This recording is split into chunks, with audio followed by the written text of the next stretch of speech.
اللہ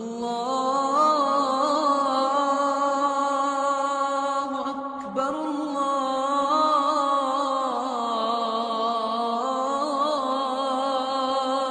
اکبر۔ ایک بیوی تھی، ایک صحابی تھے مزدوری کرتے تھے، غریب آدمی تھے۔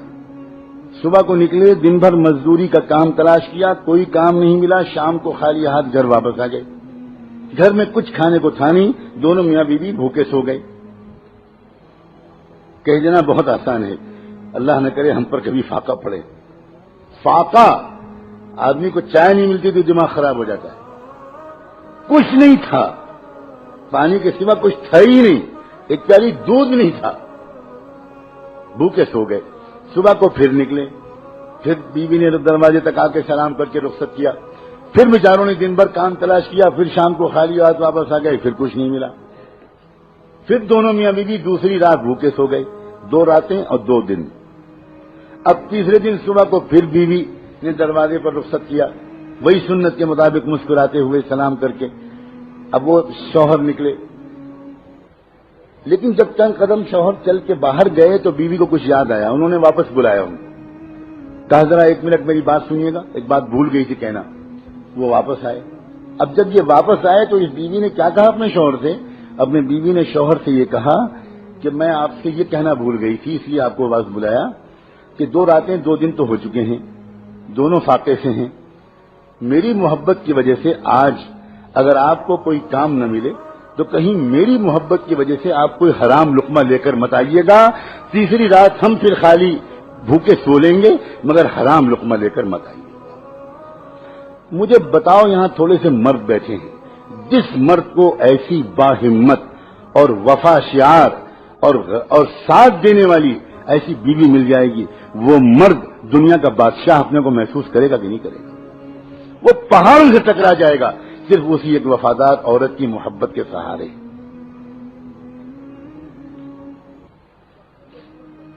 آج تو خوش کرتے کرتے مردوں کی جان نکلی جا رہی، کمر ٹیڑھی ہوئی جا رہی، اوور ٹائم کر رہے ہیں، نمازیں چھوڑ رہے ہیں، پھر بھی بیوی خوش نہیں ہوتی اور مرد پریشان رہتا ہے کہ میں کیسے خوش رکھوں تم، کروں کیا؟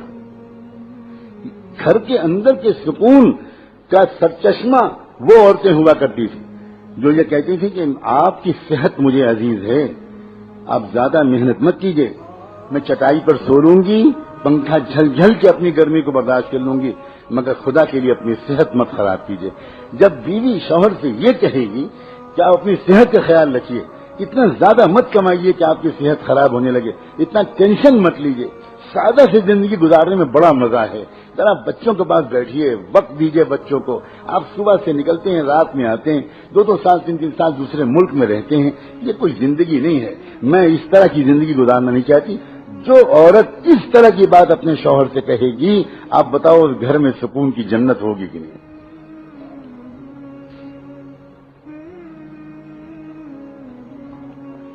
ایک صحابی اللہ کے راستے کے سفر سے واپس آتے ہیں کئی مہینے کے بعد۔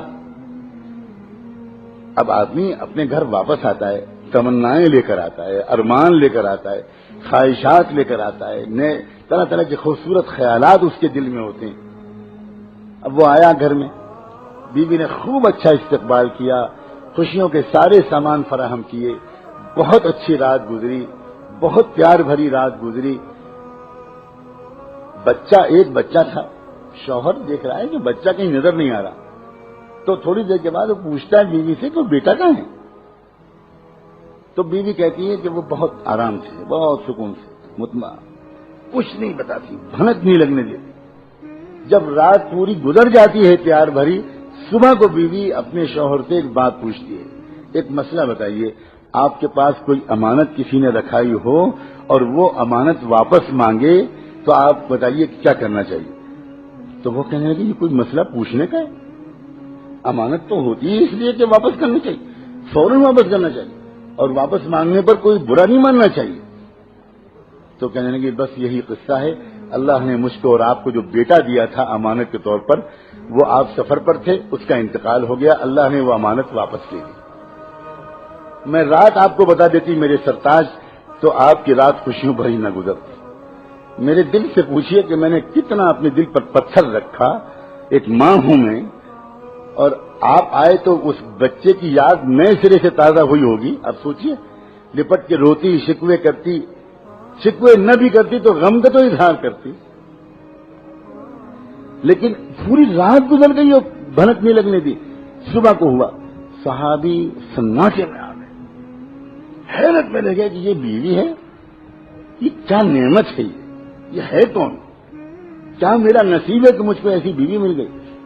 اور جب وہ صحابہ خوش ہوتے تھے تو بھاگ کر کس کو خوشخبری سناتے تھے؟ اپنے محبوب محمد مصطفیٰ. پریشان ہوتے تھے تو جا کر کس سے رونا روتے تھے؟ محمد مصطفیٰ صلی اللہ علیہ وسلم. وہ چہرہ ہی ان کا ایسا تھا کہ ان کو دیکھ کر سارے غم بھول جائیں، اور خوشخبری بھی سب سے پہلے انہی کی خدمت میں، اس لیے کہ وہ جانتے تھے جو مل رہا ہے انہی کے قدموں اور دعاؤں کے طفیل مل رہا ہے. بھاگے بھاگے گئے، حضور کو جا کر یہ خبر سنائی اور یہ بتایا کہ آج یہ رات یہ واقعہ پیش آیا، میں اللہ کے راستے میں گیا ہوا تھا، لمبا سفر تھا، واپس آیا، خوشیوں بھری رات گزری. بیٹے کو پوچھا، یہ جواب ملا. صبح کو اس نے بتایا کہ بیٹے کا انتقال ہو چکا ہے. اللہ کے رسول صلی اللہ علیہ وآلہ وسلم تھوڑی دیر عجیب کیفیت میں آئے اور اس کے بعد کہنے لگے، جنت میں تم دونوں کو اپنے ساتھ ٹہلتا ہوا میں اللہ کے یہاں دیکھ رہا ہوں. جا کر بیوی کو خوشخبری سناؤ، جا کر بیوی کو خوشخبری سناؤ، میرے ساتھ والی جنت نصیب کر دینے کا اللہ نے آج فیصلہ کر دیا، اور اس سے بہتر خوش نصیب بیٹا تم کو ملے گا، اور نسلوں میں تمہارے بیٹوں میں، تمہاری نسل میں، ہر نسل میں امت کا بہت بڑا عالم پیدا ہوگا. ایک بیوی کے وفا اور اخلاق اور صبر کے نتیجے میں 700 سال تک امت کو جو فقہا اور محدثین ملے ہیں، اس میں ہر زمانے کا سب سے بڑا فقیہ انہی کی اولاد سے ہوتا ہے. یہ ہے برکت. ایک عورت اتنی برکت والی ثابت ہو سکتی ہے. میرے آقا نے یوں ہی کہہ دیا کہ خیر متاع الدنیا المرأة الصالحہ، دنیا کی سب سے قیمتی نعمت، سب سے بڑھیا نعمت ایک نیک بیوی ہے. حضور فرما رہے ہیں المرأة الصالحہ. اور تو آپ اتنی اہم مخلوق ہو، نہ مردوں نے آپ کو پہچانا نہ آپ نے خود اپنے کو پہچانا. سچی بات ہے. مردوں نے بھی آپ کو کس نگاہ سے دیکھا؟ آپ سے خالی کام نکالے، آپ کو خالی گھر کے کام میں جوت دیا، آپ کو ڈانٹا، آپ کا دل دکھایا، نہ آپ کو ولایت کے راستے پہ چلایا، نہ آپ کو ذکر سکھایا، نہ آپ کو اللہ کی محبت سکھائی، نہ آپ کو تہجد سکھائی، نہ آپ کے اندر اللہ کے رسول کا عشق پیدا کیا، نہ مردوں نے کیا، نہ آپ خود اپنے کو پہچانی. آپ بھی خاص سوائے ہونٹوں اور آنکھوں اور چوڑیوں اور بندوں اسی میں لگی رہتی ہیں.